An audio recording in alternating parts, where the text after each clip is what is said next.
السلام عليكم ورحمة الله وبركاته. عندما يطنطن الذباب،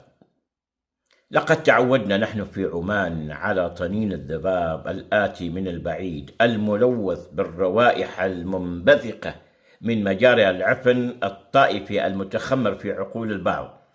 ونحن نؤمن إن كل إنسان يحمل رائحة المكان الذي أتى منه، فما بالكم ونحن نعلم من أي مجار وأي وحل أتى هذا الذباب. أحد كتاب سوق الحراج في جريدة العرب المدعو عبد المنعم همة السوداني الجنسية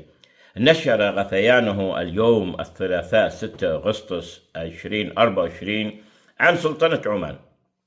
وترك أهم قضيتين كان واجب وطني وإنساني وإسلامي عليه أن يتحدث عنهما،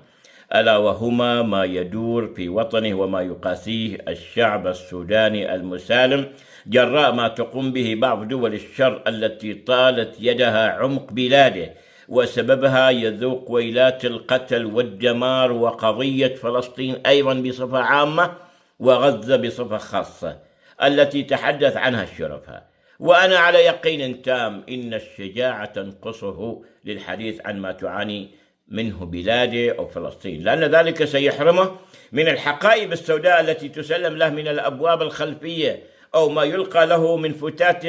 ليلتقطه من تحت جزم أسياده الذين جعلوه يتنازل عن وطنيته وكرامته، وأن يوجهوا فكره نحو عمان التي بكل تأكيد لن يغيرها هرطقة وغثيان من مثله.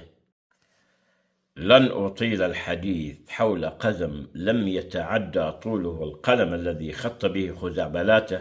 على الجريدة المارقة المعروف عنها بمحاربة الحق والاستقامة والدين الإسلامي، وتدعو إلى الخنوع والذل لأجل الصهاينة والماسونية العالمية.